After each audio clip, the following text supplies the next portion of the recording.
Olá, você acompanha agora mais uma edição do Jornada. Nós vamos fazer uma viagem pelo Brasil mostrando a atuação da Justiça do Trabalho.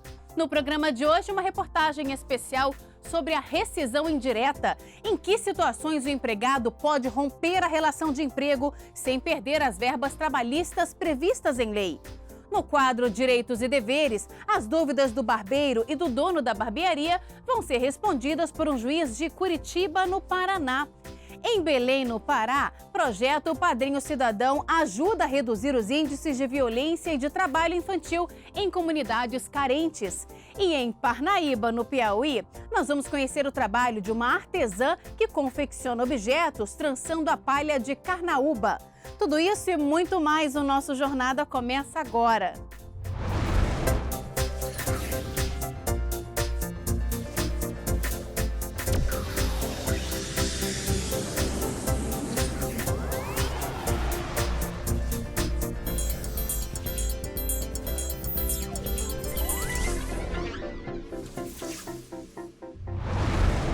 Meses sem receber salário, recolhimento irregular de FGTS e assédio moral são algumas condutas identificadas no ambiente de trabalho que prejudicam os trabalhadores. Em situações como essas, é possível recorrer à chamada rescisão indireta. Por meio dela, é o trabalhador que demite o patrão. Saiba mais na nossa reportagem especial. Estes são os exames de uma trabalhadora que sofreu um acidente de trabalho. Como técnica de enfermagem, ela prestava serviço em 2 hospitais da capital federal, na UTI neonatal. No primeiro há 10 anos e no segundo há 3. No fim de um plantão, ela caiu e rompeu um ligamento do ombro direito. Estava alimentando os bebês, com seringa. Quando eu fui retornar para tirar sono dos nenéns, então eu caí bruscamente, escorreguei e caí. Tentei segurar na incubadora, mas minha mão ficou enganchada no pezinho da incubadora. Eu achei que tivesse quebrado a mão, mas não foi. Rompeu o ligamento do ombro. Ela já passou por 2 cirurgias e as marcas ainda são visíveis. Depois de 6 anos do acidente, ainda não consegue realizar diversas tarefas.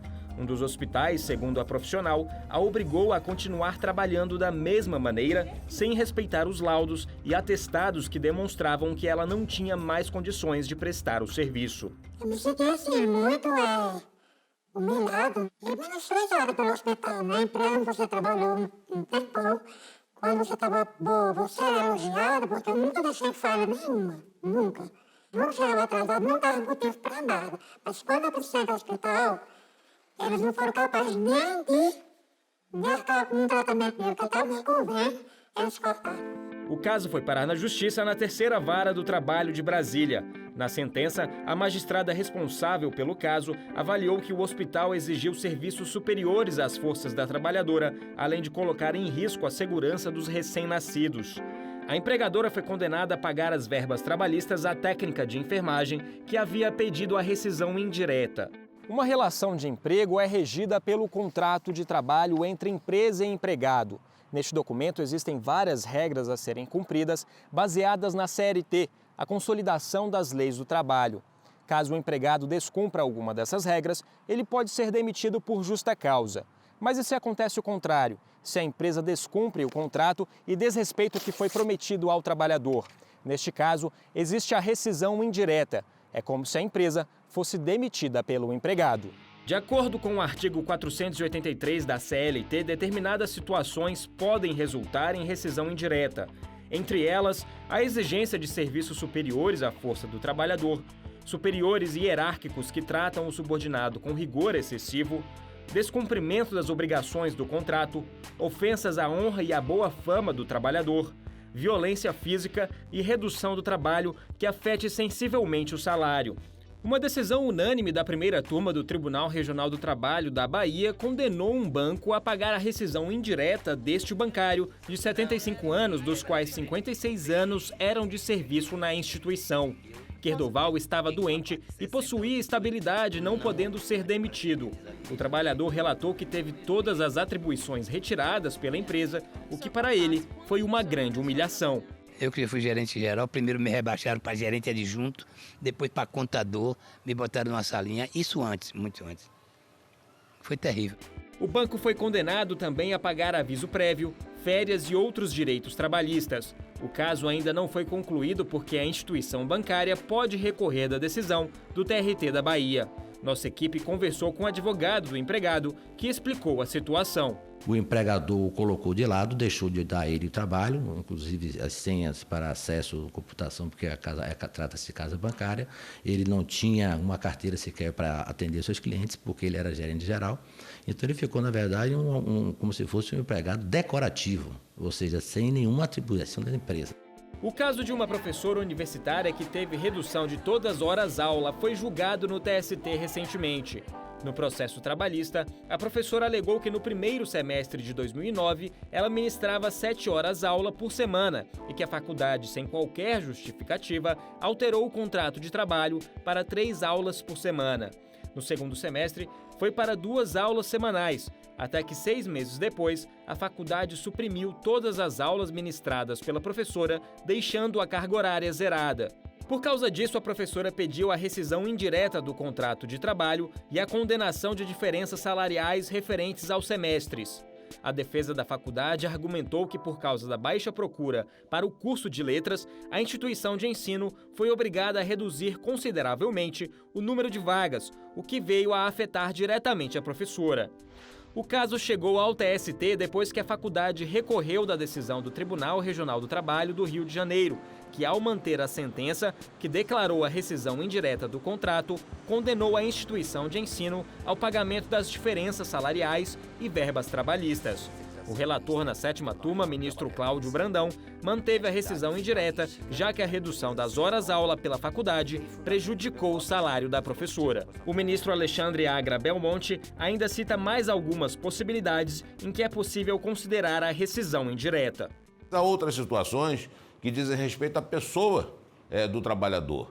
E aí entra naquela categoria do assédio moral a que nos referimos e outras hipóteses mais que atentem contra a honra do trabalhador. Ninguém quer continuar trabalhando submetido a esse tipo de situação. Então, toda vez que a pessoa estiver nesse estado, ela pode pedir, então, a rescisão indireta do contrato. Chegou a hora do nosso giro pelo Brasil para acompanhar algumas decisões da Justiça do Trabalho.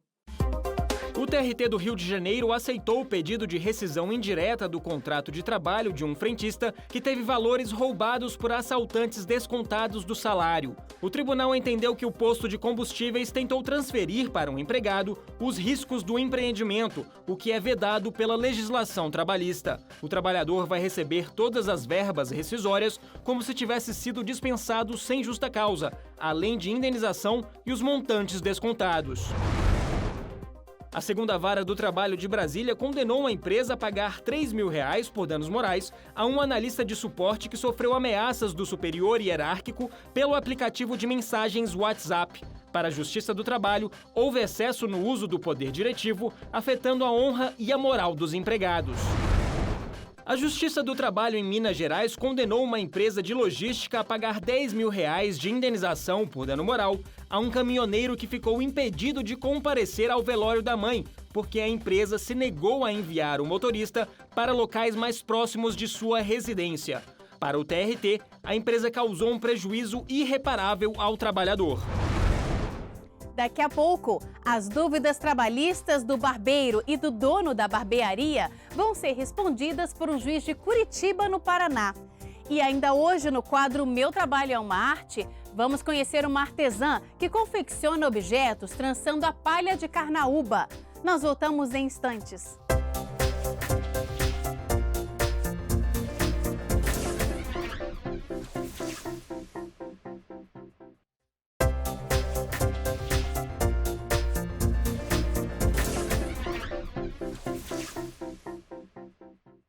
Chegou a hora do JT em Ação, com iniciativas da Justiça do Trabalho por todo o país. O Corregedor-Geral da Justiça do Trabalho, o ministro Renato de Lacerda Paiva, realizou correição ordinária no Tribunal Regional do Trabalho do Ceará. O ministro se reuniu com desembargadores para avaliar o desempenho da Justiça do Trabalho no Estado. Um relatório com propostas de aprimoramento de algumas atividades foi entregue à administração do tribunal no último dia de correição.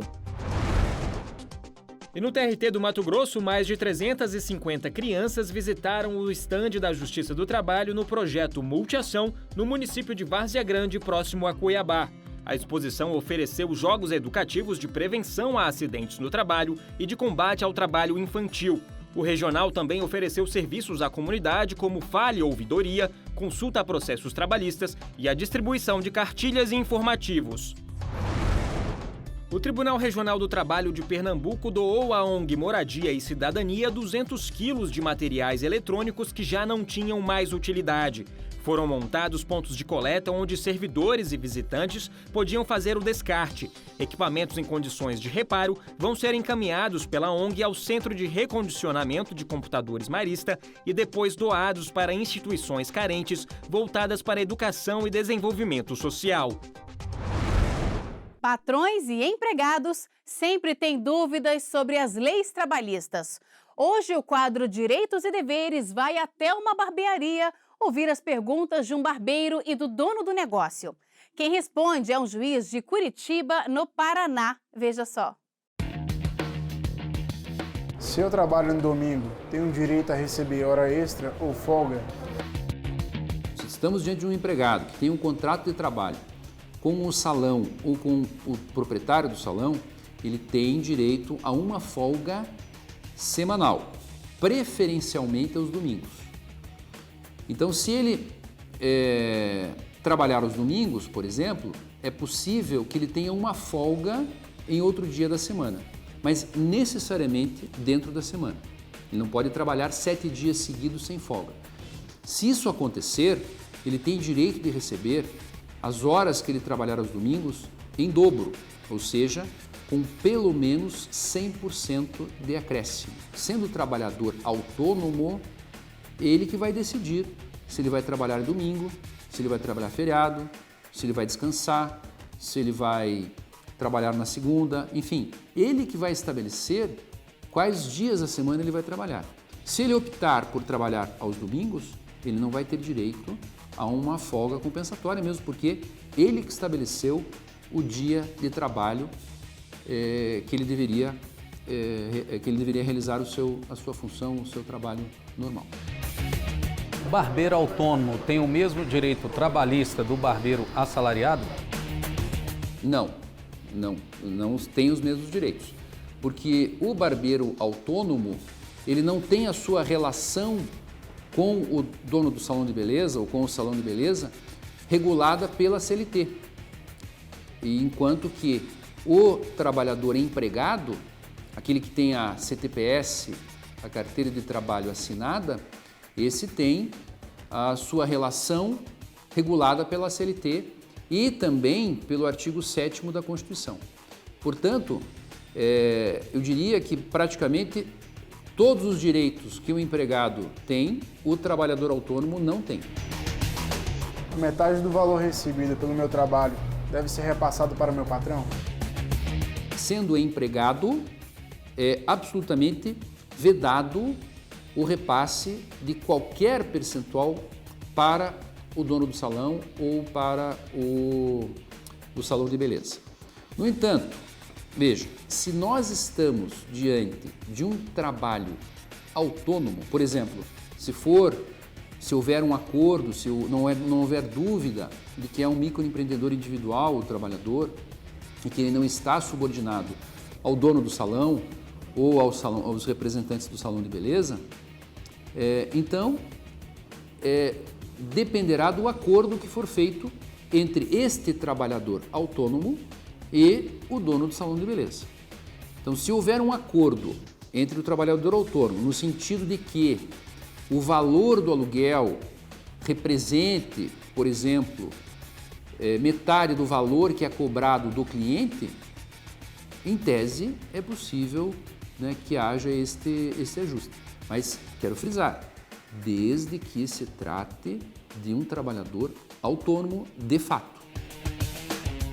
Os barbeiros têm direito à filiação sindical? Vai depender de estarmos diante de um empregado ou de um trabalhador autônomo. Se for empregado, o sindicato vai representar efetivamente esse empregado, os empregados do salão de beleza, numa negociação coletiva. Agora, claro, vou repetir, nada impede que o trabalhador autônomo se filie a um sindicato ou ao sindicato dos trabalhadores em salão de beleza. Isso não é vedado, pelo contrário. Mas a representação na negociação coletiva pelo sindicato vai se dar apenas em relação aos empregados. No próximo bloco, projeto ajuda a reduzir os índices de violência e de trabalho infantil nas comunidades carentes de Belém, no Pará. E no quadro Meu Trabalho é uma Arte, lindas peças feitas a partir da palha de carnaúba. Nós voltamos daqui a pouco. O Tribunal Regional do Trabalho de Mato Grosso do Sul vai realizar, entre os dias 8 e 10 de agosto, em Campo Grande, o 8º Encontro Nacional da Memória da Justiça do Trabalho. Saiba mais na página do TRT no Facebook, facebook.com/TRT24MS.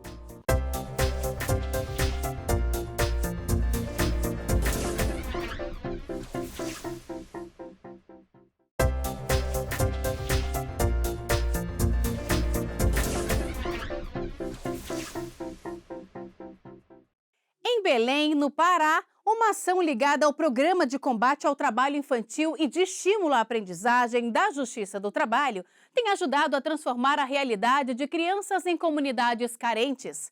É o projeto Padrinho Cidadão, que busca reduzir os índices de violência e estimular a educação. Estudantes de escolas públicas entre 14 e 18 anos incompletos. Este é o público-alvo do projeto criado pela Comissão de Erradicação do Trabalho Infantil e Estímulo à Aprendizagem do TRT da 8ª Região. A ideia é ocupar o tempo destes jovens no horário em que estão fora da escola. O projeto reúne acadêmicos de faculdades e universidades da região metropolitana de Belém e outros voluntários, que doam parte do seu tempo e conhecimento para ser um padrinho cidadão. Os afiliados recebem orientações nas atividades educacionais, lúdicas ou esportivas. Assim, ficam longe das ruas e da situação de vulnerabilidade para o trabalho e exploração. Com base nesta experiência que nós tivemos, nas expectativas dos alunos de que eles pretendem uma escola melhor, né? Então nós decidimos criar esse projeto para obter ajuda dos acadêmicos no sentido de levar as suas experiências, os seus conhecimentos para ajudar este adolescente a ocupar de uma forma útil o período em que ele estiver fora do turno escolar. O acadêmico César Tavares é um dos voluntários no projeto e já se tornou padrinho de 5 jovens. Ele dá orientação sobre cursos online, aprendizagem, preparação para o mercado de trabalho e faz acompanhamento escolar. Nós, como seres humanos, eu acredito que nós temos o dever de ajudar ao próximo. E isso me inclinou para esse projeto, para os problemas que a sociedade apresenta. E nós, como acadêmicos de direito, temos essa responsabilidade de estar inserido, de estar se manifestando a respeito dos fatos sociais que acontecem na nossa sociedade. Um de seus afilhados, Gabriel Amador, de 15 anos, já finalizou um dos cursos e vê no padrinho um modelo a seguir. Ele foi uma das pessoas que... eu gostei muito dele porque ele é uma das pessoas muito importantes para mim agora, porque ele está me direcionando para esse mercado de trabalho, ele que vai me ajudar, ele está me ajudando nisso e ele está sendo uma pessoa muito importante na minha vida, porque ele está me encaminhando para isso e ele abriu uma grande porta na minha vida, coisa que eu vou aproveitar essa oportunidade e eu sou muito agradecida a ele. Morando com a tia em uma casa com outras 6 pessoas, a jovem Laís França, de 15 anos, já estava à procura de emprego. Eu saí de casa, eu tinha uns 13 para 14 anos, então na casa da minha tia mora umas 7, 8 pessoas. Então eu me via na obrigação de ajudar a minha tia, porque eu acho assim que ela não tinha a obrigação de estar me sustentando, entendeu? Então eu preciso ir para a escola todos os dias, gasto com muitas coisas, as minhas coisas pessoais, entendeu? Então essa era a minha ideia, né? Trabalhar, ganhar meu dinheiro, mas ele me deu uma cartilha e eu estava lendo que não é totalmente isso que eu pensava, entendeu? Tipo, se pode vir coisas melhores para mim, entendeu? E é esse o... Então você espera que essas coisas melhores venham através dos cursos aqui? Venham, é isso que eu espero. Aos sábados, o padrinho Tairone Santana usa a própria casa para dar aulas de música a 9 jovens estudantes de escolas públicas do bairro em que mora, na periferia de Belém. Bom, o que me levou a me tornar um padrinho acadêmico cidadão foi ver que as crianças hoje em dia estavam muito expostas ao trabalho infantil e também por conta de não ter nada para fazer durante o tempo livre fora da escola. Então isso me impulsionou bastante para que eu fizesse parte desse projeto e me tornasse um padrinho hoje. E de que forma você acha que os padrinhos com esse trabalho podem contribuir para auxiliar esses jovens? Olha, eu acho que os padrinhos eles podem contribuir mostrando uma saída social, uma saída musical, cultural, para que essas crianças possam sair da rua no momento livre que elas têm. E durante o contraturno das aulas, já que eles não têm quase ocupação alguma, acabar se ocupando com a música, com o lazer, com alguma coisa diferente para que não fiquem expostos ao trabalho infantil. A dedicação é retribuída pelo empenho e a alegria dos afilhados. Eu ficava sem nada para fazer aos sábados e meu amigo foi na minha casa e me trouxe aqui. E porque ele sabe que eu gosto muito de tocar violão. Aí agora eu conheço novas pessoas e agora tenho algo para fazer aos sábados. O projeto acadêmico Padrinho Cidadão é apenas uma das ações da comissão para o ano de 2016. Na Semana Nacional de Aprendizagem e no decorrer do ano, uma série de ações estão sendo pensadas para ampliar a conscientização da sociedade, dos jovens e dos empresários sobre a importância da aprendizagem como caminho para o combate ao trabalho infantil. Nos anos anteriores, 2014 e 2015, nós enfocamos muito na conscientização da sociedade e dizendo não ao trabalho infantil de forma muito firme. A partir deste ano, o nosso objetivo é de dar o sim ao adolescente, para que ele tenha todo o apoio possível, toda a orientação possível e tenha um estímulo forte no sentido de procurar uma forma melhor de se inserir no mercado de trabalho e uma forma legal, que é através do programa da aprendizagem. Nós já temos confirmados 55 afiliados, então eu creio que brevemente esse número será muito superior de afiliados, e padrinho nós temos 100 inscritos, mas que estão buscando ainda os seus afiliados. Não dá nem para a gente prever a quantidade de padrinhos e afiliados que nós teremos, mas o que nós sonhamos é que todos os alunos de escolas públicas, nessa faixa etária de 14 a 18 anos incompletos, tenham a possibilidade, de serem assistidos por esse programa acadêmico Padrinho Cidadão.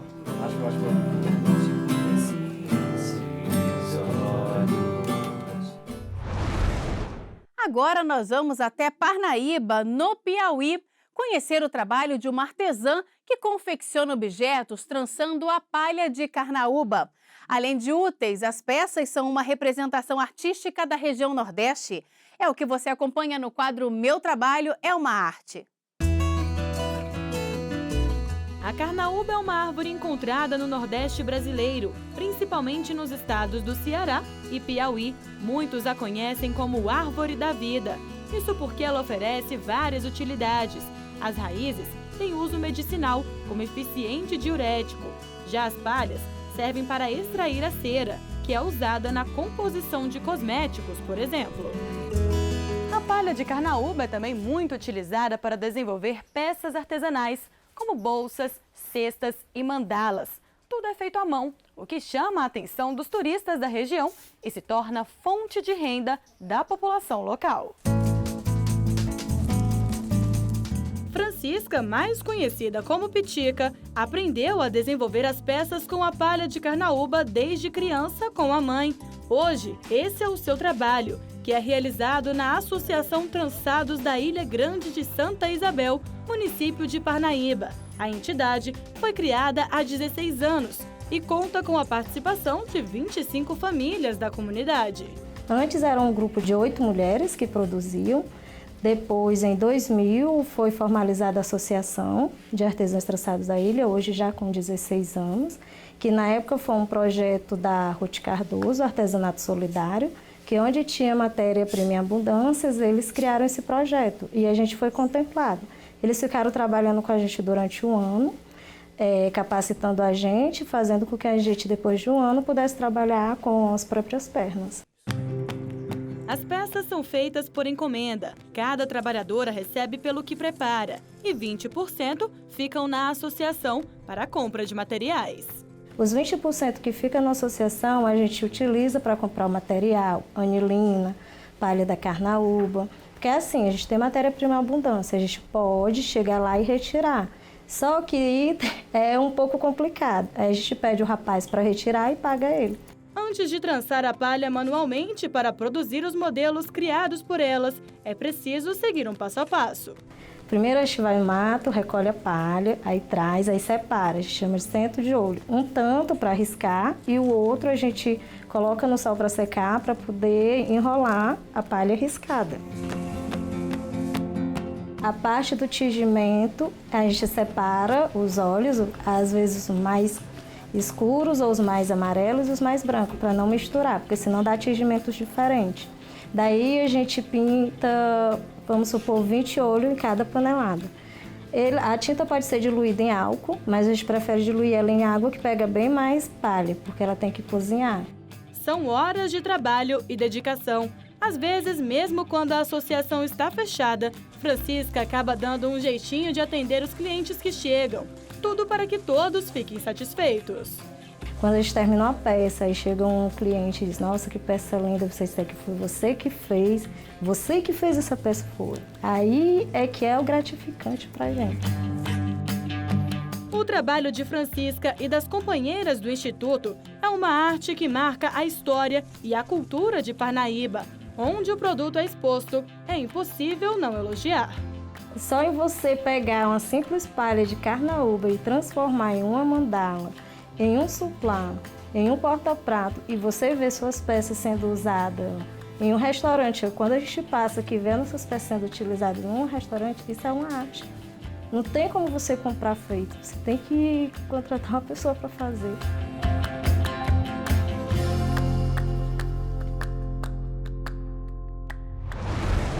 E o Jornada de hoje termina aqui. Muito obrigada pela companhia e até o próximo programa. Tchau!